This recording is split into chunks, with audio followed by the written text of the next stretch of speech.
क्या आप हमेशा यंगर स्किन चाहते हैं? क्या आप चाहते हैं कि आपकी स्किन का नरिशमेंट है हमेशा टोन्ड बना रहे और आप साथ में बहुत सारी बीमारियों से भी छुटकारा पाना चाहते हैं? तो आज का वीडियो आपके लिए बहुत यूज़फुल हो सकता है। सो इस वीडियो के में मेरे साथ अंत तक बने रहिए। इसमें मैं एक आप हमारी बॉडी के अंदर चलने वाली एक ऐसी प्रोसेस के बारे में डिस्कस करने वाला हूँ, जो ऑलमोस्ट हर बीमारी के लिए रिस्पॉन्सिबल है। और अगर आपने इसको मैनेज कर लिया तो आप सारी बीमारी को मैनेज बहुत आसानी से कर पाएंगे। Hi, my name is Kushal. I am health and wellness coach. I am founder of being healthier mission और अभी तक बीइंग हेल्थियर मिशन के थ्रू मैंने बहुत सारे लोगों की जो लाइफ स्टाइल से रिलेटेड प्रॉब्लम्स, हेल्थ प्रॉब्लम्स हैं, उनको दूर करने में मैंने मदद करी है। और मेरा टारगेट है कि मैं 10 करोड़ लोगों तक ये साइंटिफिक एविडेंस बेस्ड नॉलेज पहुँचाऊँ। तो अगर अभी तक आपने मेरा चैनल सब्सक्राइब नहीं किया है, so please subscribe my channel and share my video to broader audience, जिससे हम अपने देश को एक बेहतर हेल्थ वाला देश बना पाएँ। तो स्टार्ट करते हैं आज के टॉपिक के बारे में, जिसका नाम है ऑक्सीडेटिव स्ट्रेस। ये ऑक्सीडेटिव स्ट्रेस क्या होता है, इसको मैं एक सिंपल से एग्जांपल से आपको बताता हूँ कि सपोज़ अगर आपने कभी आयरन को बिना पेंट किए छोड़ दिया, नॉर्मल भी रखा हुआ है, तो धीरे धीरे वो रस्टिंग कर लेता है और वो रस्टिंग धीरे धीरे उस आयरन को ख़राब कर देती है।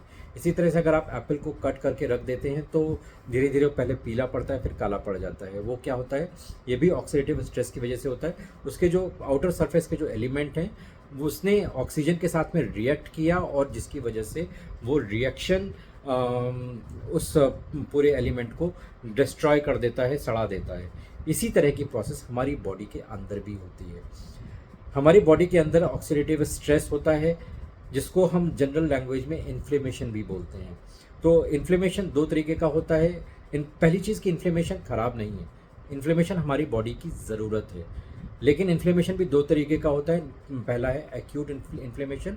आपने देखा होगा कि कहीं भी आपको अगर बॉडी में कट लग जाता है, चोट लग जाती है, या आपके इम्यून पे अटैक होता है, कोई भी वायरस आता है, तो सबसे पहले ये जो हमारा जो एक्यूट इन्फ्लेमेशन ये काम करता है, वो जब अगर कहीं कट लग जाता है तो वहाँ पे तुरंत लाल हो जाता है जितना, और वो रिस्ट्रिक्टेड एरिया जैसा वो बना देता है, क्योंकि वहाँ पे वो बॉडी उसको हील करने में मदद कर रही होती है। या इम्यून सिस्टम आपके बॉडी के टेम्परेचर को बढ़ाता है, क्योंकि वो उस वायरस के इफेक्ट को ख़त्म करने में की कोशिश कर रहा है। लेकिन इसके अलावा एक दूसरे टाइप का इन्फ्लेमेशन होता है, दैट इज़ क्रॉनिक इन्फ्लेमेशन, जो डे बाय डे हमारे शरीर के अंदर होता है। और इस क्रॉनिक इन्फ्लेमेशन की वजह से हमारे बॉडी में फ्री रेडिकल्स जनरेट होते हैं। जैसे जैसे ये क्रॉनिक इन्फ्लेमेशन हमारी बॉडी के अंदर बढ़ता जाता है, वैसे वैसे हमें हेल्थ प्रॉब्लम्स होती जाती हैं। अब ये क्रॉनिक इन्फ्लेमेशन क्यों बढ़ता है, इसके बहुत सारे रीज़न्स हैं। इसमें हमारा स्ट्रेस एक बहुत बड़ा रीज़न हो सकता है। इसमें अगर एक्सेसिव एक्सरसाइज, जितनी आपको ज़रूरत है उससे ज़्यादा अगर आप एक्सरसाइज कर रहे हैं, ये भी उसका एक बहुत बड़ा रीज़न हो सकता है। इसके अलावा आज के टाइम पे जो बहुत बड़ा रीज़न है वो हमारी डाइट है। जैसे जैसे हम जंक फूड की तरफ बढ़ते हैं, तो ये जंक फूड हमारी बॉडी में जल्दी डाइजेस्ट नहीं होता, और ये जंक फूड के जितने भी एलिमेंट हैं वो हमारी बॉडी के लिए फॉरेन एलिमेंट होते हैं, और ये फॉरेन एलिमेंट हमारी बॉडी में जल्दी एब्जॉर्ब नहीं होते हैं, और इसकी वजह से हमारी बॉडी में इन्फ्लेमेशन बहुत तेज़ी से बढ़ता है। इसके अलावा अगर जो एयर पॉल्यूशन है, या आप सिगरेट पीते हैं, या अल्कोहल का कंजम्पशन करते हैं, तो ये सारी चीज़ें हैं जो आपकी बॉडी में कहीं ना कहीं इन्फ्लेमेशन को एग्रेवेट करती जा रही हैं। और जैसे जैसे शुरू की एज में हमें पता नहीं लगता, क्योंकि हमारी बॉडी में जो उसके जो लड़ने के लिए जो एलिमेंट हैं वो बहुत ज़्यादा मात्रा में अवेलेबल होते हैं। लेकिन जैसे जैसे एज बढ़ती है, तो वो जो हमारी बॉडी का जो फर्स्ट लाइन फाइटिंग सिस्टम है, फर्स्ट लाइन डिफेंस सिस्टम है, वो धीरे धीरे वीक होने लगता है, जिसकी वजह से फिर हेल्थ प्रॉब्लम दिखाई देने लगती है। रिमेंबर कि हेल्थ प्रॉब्लम हमें पहले भी थी, लेकिन अब चूँकि पहले हमारा जो इम्यून सिस्टम है वो अच्छा था, जो हमारा बॉडी का जो फर्स्ट लाइन डिफेंस है वो बहुत स्ट्रॉन्ग था, तो वो उन सारी चीज़ों को ऑटोमेटिकली मैनेज कर रहा था। लेकिन जैसे जैसे आपकी बॉडी की एज बढ़ती है, आपकी लाइफस्टाइल सही नहीं होती, डाइट सही नहीं होती, या आप बहुत ज़्यादा स्ट्रेस लेते हैं, एक्सेसिव एक्सरसाइज कर रहे हैं, या जो भी आपको न्यूट्रिएंट्स मिलने चाहिए वो आप ठीक से नहीं ले रहे हैं, तो आपकी बॉडी का जो ये फर्स्ट लाइन डिफेंस है ये धीरे धीरे वीक होने लगता है। ये वीक ना हो इसके लिए आपको क्या करना है? इसके लिए आपको अपनी डाइट में एंटीऑक्सीडेंट्स को इंक्लूड करना है। जी हाँ, ये एंटीऑक्सीडेंट एक ऐसा एलिमेंट है जो आपके बॉडी के फर्स्ट लाइन डिफेंस को सपोर्ट करता है। ये एंटीऑक्सीडेंट कई तरीके के हो सकते हैं, जैसे vitamin A, vitamin C, vitamin E, glutathione, alpha lipoic acid. ये सारी चीज़ें हैं जो आपके बॉडी के फर्स्ट लाइन डिफेंस को सपोर्ट करती हैं। जैसे जैसे आपके बॉडी का फर्स्ट लाइन सपोर्ट अच्छा होता जाएगा, आपकी जितनी भी इंटरनल हेल्थ प्रॉब्लम्स हैं वो अपने आप कम होती जाएंगी। और जैसे जैसे इंटरनल हेल्थ प्रॉब्लम कम होंगी, उसका इफ़ेक्ट आपके एक्सटर्नल बॉडी पे भी दिखने वाला है, आपकी स्किन पे भी दिखने वाला है। इसीलिए अगर आप अपनी डाइट को अच्छा रखते हैं, अच्छे तरह से एंटीऑक्सीडेंट्स वगैरह का कंजम्पशन करते हैं, तो आपको आपकी जो फर्स्ट लाइन डिफेंस है वो मजबूत होने वाली है। और अगर आपकी बॉडी की फर्स्ट लाइन डिफेंस मजबूत है, आप लिख के रख लीजिए, आपको कोई भी बीमारी परेशान नहीं कर सकती। अगर आपके बॉडी के अंदर जो क्रॉनिक इन्फ्लेमेशन है उसको आपने कंट्रोल किया। क्रॉनिक इन्फ्लेमेशन क्या करता है? आपकी बॉडी में बहुत सारे फ्री रेडिकल्स जनरेट करता है। ये फ्री रेडिकल्स क्या है, इसके बारे में हम कभी आगे वीडियो में बात करेंगे, क्योंकि ये भी अपने आप में एक बहुत बड़ा टॉपिक है।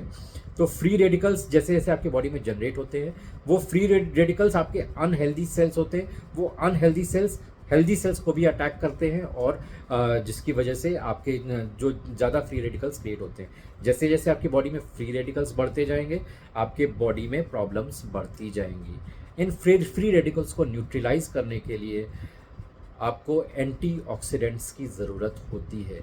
एंटीऑक्सीडेंट एक बहुत बहुत बहुत इम्पॉर्टेंट पार्ट है। अगर मुझसे कोई कहता है कि एक सप्लीमेंट जो आपको हमेशा रेगुलर लेना ही लेना है, तो वो मैं हमेशा रिकमेंड करता हूँ कि आपको एंटीऑक्सीडेंट्स ज़रूर ज़रूर ज़रूर लेने चाहिए। ये एंटीऑक्सीडेंट्स आपको बहुत सारी बीमारियों से, लगभग हर बीमारी से बचा सकते हैं। जैसे जैसे आपके बॉडी में फ्री रेडिकल्स बढ़ते जाते हैं, आपको हमेशा ये लगेगा कि आपकी बॉडी में प्रॉब्लम्स बढ़ती जा रही हैं। जैसे कोई भी आप ऑटो इम्यून डिसऑर्डर जितने भी हैं, आपकी टाइप 1 डायबिटीज़ है, हाशिमोटो थायराइडिस है, आपका आईबीडी है, ल्यूपस है, लाडा है, जितने भी आपके ऑटो इम्यून से रिलेटेड प्रॉब्लम्स हैं, उनकी जो मेन रीज़न है वो एक्सेसिव क्रॉनिक इन्फ्लेमेशन है। इसी तरह आपके अगर टाइप 2 डायबिटीज़ या हार्ट की प्रॉब्लम है, उसकी वजह भी इन्फ्लेमेशन होती है। इसी तरह से हम कैंसर तक अगर पहुंच जाते हैं, तो कैंसर की भी जो मेन वजह है वो यही फ्री रेडिकल्स होते हैं। ऑटो इम्यून कंडीशंस की वजह से ये सारी चीज़ें डेवलप होती हैं। तो अगर आपने अपने बॉडी को टाइम रहते फ्री रेडिकल्स को कंट्रोल किया, तो आप लगभग हर हेल्थ प्रॉब्लम को कंट्रोल कर सकते हैं। इसलिए मैं हमेशा रिकमेंड करता हूं कि आप अपनी बॉडी में एंटीऑक्सीडेंट्स को प्रेफरेंस दें। अब एंटीऑक्सीडेंट्स में ज़्यादातर लोग समझते हैं कि हमने विटामिन सी खा लिया तो हमारे एंटीऑक्सीडेंट्स की रिक्वायरमेंट पूरी हो गई। एंटीऑक्सीडेंट्स सिर्फ विटामिन सी नहीं है, आपकी बॉडी को अलग अलग तरह के एंटीऑक्सीडेंट्स चाहिए होते हैं। जैसे ब्लड में अगर बहुत ज़्यादा फ्री रेडिकल्स चल रहे हैं, तो उनको क्लीन करने के लिए विटामिन सी चाहिए होता है। विटामिन सी वाटर सोल्यूबल है, ये ब्लड के जितने भी फ्री रेडिकल्स हैं उनको रिमूव करने में मदद करेगा। इसी तरह से स्किन के आपके जो स्किन सेल्स होते हैं, जो सेल्स होती हैं, उसकी जो आउटर मेम्ब्रेन है, आउटर मेम्ब्रेन के जो भी फ्री रेडिकल्स हैं उनको रिमूव करने में विटामिन ई मदद करेगा। सेल के जो इनर सेल है, उस पार्ट में ग्लूटाथियोन होता है, वो वहाँ के फ्री रेडिकल्स को दूर करने में मदद करेगा। तो आपको हर तरीके के एंटीऑक्सीडेंट्स की ज़रूरत है। तो हमेशा कोशिश कीजिए कि आप अपनी डाइट में जैसे आप आंवला का कंजम्पशन कर सकते हैं, त्रिफला पाउडर का कंजम्पशन कर सकते हैं। They are very high in antioxidants और आपके फ्री रेडिकल्स को रिमूव करने में मदद करेंगे। इसी तरह से जितनी कलरफुल वेजिटेबल्स हैं, हर कलर में अलग तरीके का एंटीऑक्सीडेंट पाया जाता है। तो जितना आप इन एंटीऑक्सीडेंट्स को कंज्यूम करेंगे, उतना आपको अच्छी हेल्थ मिलने वाली है, अच्छी स्किन मिलने वाली है, अच्छी सेल्स मिलने वाली हैं। और जैसे जैसे आपकी बॉडी में अच्छे सेल्स बढ़ेंगे, फ्री रेडिकल्स कम होंगे, आप खुद से देखेंगे कि आपकी बॉडी अपने आप को कैसे रिकवर कर रही है। अगर आपको एंटीऑक्सीडेंट्स डाइट से नहीं मिल रहे हैं तो आपको सप्लीमेंट भी कंज्यूम करने चाहिए, जैसे मैं कंज्यूम करता हूँ on regular basis. Vitamin C और मल्टीविटामिन का कंजम्पशन मैं ऑन रेगुलर बेसिस करता हूँ। तो आप भी कर सकते हैं। अगर आप किसी भी अच्छी ब्रांड को ले सकते हैं। मैं RHN ब्रांड को यूज़ करता हूँ, जनरली उसी को प्रेफर करता हूँ, तो आप उसको भी ले सकते हैं। मैं उसका लिंक यहाँ पे डिस्क्रिप्शन में डाल दूंगा, तो आप लिंक से जाके परचेज़ भी कर सकते हैं। हमेशा कोशिश करें कि जो आपके सप्लीमेंट्स हों वो अच्छी ब्रांड के हों, लोकल ब्रांड या चीप ब्रांड्स के ना लें। कोशिश करें, क्योंकि उनमें भी बहुत सारे इश्यूज़, फिर आपको दूसरे इश्यूज़ होने लगेंगे। तो इसलिए कोशिश करें कि अच्छी ब्रांड के ही सप्लीमेंट्स को यूज़ करें। ये है पूरा आपके एंटीऑक्सीडेंट्स के बारे में, जो कि आपकी लाइफ को बचा सकते हैं। आपकी किसी भी हेल्थ कंडीशन में क्यों ना हो, अगर आप एंटीऑक्सीडेंट्स को अपनी डाइट में रेगुलर शामिल करते हैं। और ध्यान रखिए कि आपको सप्लीमेंट्स पे डिपेंड नहीं होना। अगर मैंने सप्लीमेंट्स की बात करी तो बहुत लोग कहेंगे कि हम सप्लीमेंट्स लेंगे हमारा काम पूरा हो जाएगा। I never endorse only the supplements. जो चीज़ें आपको डाइट से मिल रही हैं वो आपको डाइट से ही लेनी है। जो चीज़ आपको डाइट से नहीं पूरी हो पा रही है तब आपको सप्लीमेंट्स को यूज़ करना है। हमेशा इस बात को ध्यान रखें, सप्लीमेंट्स पे कभी डिपेंडेंट नहीं होना है। अगर आपको और कोई क्वेश्चन है, आपको और कोई हेल्थ इश्यूज़ है और आप उसके सॉल्यूशंस को जानना चाहते हैं तो आप मुझे मैसेज कर सकते हैं, कमेंट कर सकते हैं। I will be available with the answers. और अगर आपको ये वीडियो अच्छा लगा हो तो आप इस वीडियो को और लोगों तक शेयर करें, और हम हमारे देश को एक हेल्दी डायरेक्शन में मूव करने में मदद करें।